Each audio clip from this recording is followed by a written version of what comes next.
Hi, this is Lucia with The Art of Love, and this week I want to talk about whether you should date someone who is quote unquote ugly. Now, I know of several people, and I'm sure there's a lot more, who after a bad relationship, a bad breakup, they think, you know what, I'm going to date someone that's less attractive because they're going to treat me better. I think we've all had that thought, thinking just because they're less attractive, that they're going to be so grateful that we're dating them, that they're going to treat us so good. But there is a flaw in that thinking. There are actually several flaws. First of all, you're equating ugliness with low self-esteem. And the two do not necessarily go hand in hand. You think they would, but they don't, because we all know about the women that are absolutely beautiful, that have low self-esteem, and then we all know women or men who are not that attractive who have very high self-esteem. So lack of attractiveness or attractiveness does not equal self-esteem.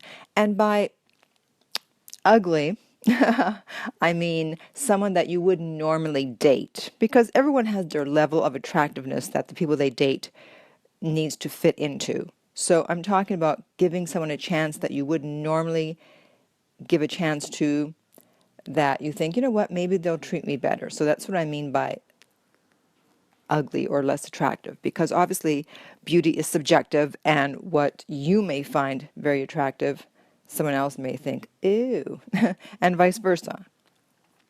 So that's the definition that I'm talking about. So that's the first issue with picking someone that you normally wouldn't. It's not equated with self-esteem, the way they look. Number two, you may think they're not attractive or not that attractive or not attractive enough for you, but they may think they're fine. They may not, have a problem with it. They may not think that you're on two different levels. They may think, yeah, we're on the same level. Because again, beauty is subjective. So while you may think, no, I wouldn't normally date that person, they don't think that there's anything wrong with them. Not that there is anything wrong with them, but you know what I mean. And then finally, the third reason is because let's say they didn't think they were that attractive.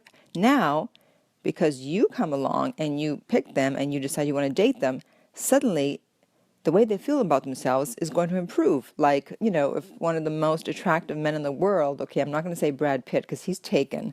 Let's take the Latin Brad Pitt, William Levy. Okay, if he came along and wanted to date me, it would be the greatest day on earth. But anyways, suddenly, no matter what I think of myself, I'd be like, wow, I must be something special. William Levy wants to go out with me. So now, I'm not necessarily going to treat him better because I'm thinking I'm so lucky. I'm thinking I must be on the same level because he's willing to date me. So as you can see, thinking that someone will treat you better just because they're not the type that you would normally date does not work out.